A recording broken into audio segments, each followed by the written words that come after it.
Pinaghahanap ng mga otoridad ang itinuturong utak sa Kidney for Sale scheme na nabisto sa San Jose del Monte, Bulacan. Isa raw siyang head nurse sa National Kidney Transplant Institute o NKTI ay sa National Bureau of Investigation. May unang balita si John Consulta.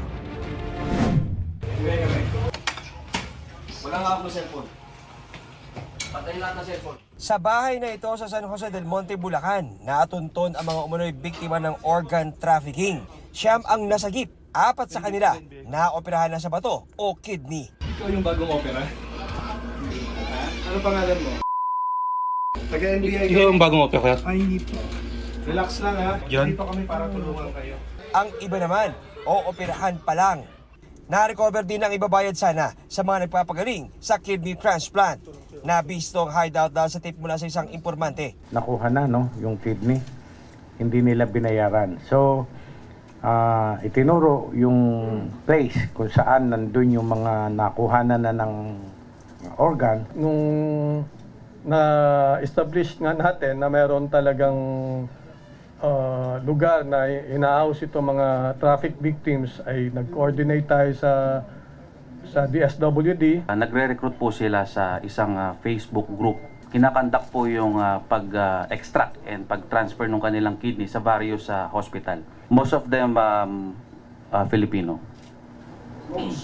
Yes. Pero meron But meron pong information kaming nakuha na may foreigner din. Andun po sila ng 3 to 4 months. Inclusive na po doon lahat ng procedures, like for example yung pagko-cross-match nila doon sa kanilang recipient ng kidney and yung pagpapagaling nila matapos silang operahan. Ang 20 anyos na nakuhanan ng kidney, dobleng sakit ang nararamdaman. 2,000 piso lang daw kasi ang ibinayad sa kanya. Malayo sa pangako na pang-enroll niya sana sa pasukan. Magkano ang ipinangako sa inyo? 200 po. Tsaka gipitan lang po. Sabi po kasi nila okay lang po pag na wala po isang kidney. 3 suspect ang arestado. Nagbenta na rin daw sila noon ng kanilang kidney dahil sa matinding pangangailangan. Simula umpisa hanggang sa maoperahan. Hanggang po ito sabi sa amin. Kaya napaniwala po kami. May pagsisisiman po ako pero ang tinignan ko na lang po dito is para po nga sa mga anak ko.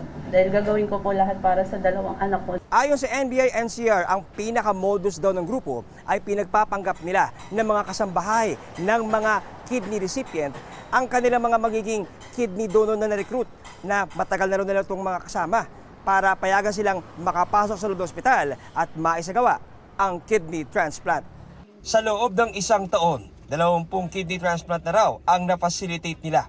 Ayon sa NBI, isang head nurse ng National Kidney Transplant Institute o NKTI ang lumalabas na utak ng grupo. Because working at the National Kidney and Transplant Institute, kumbaga doon naman lumalapit lahat ng mga nangangailangan ng transplant.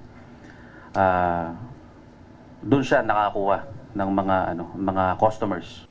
Iniimbestigahan na ng NBI ang iba pang medical professional na sangkot sa Kidney for Sale scheme. So far po ang na-identify sa sinumpaang salaysay ay 3 na doktor. Ang NKTI, kinumpirmang empleyado nila ang nurse na binanggit ng NBI. Gumugulong na raw ang sarili nilang imbestigasyon kaugnay nito.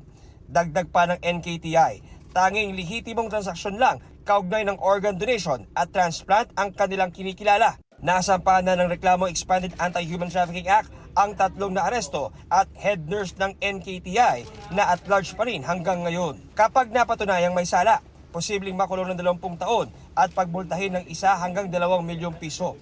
Mahigpit na pinagbabawal sa batas ang pagbenta o pagbili ng kidney o kahit anong human organ. Ito ang unang balita. John Consulta para sa GMA Integrated News.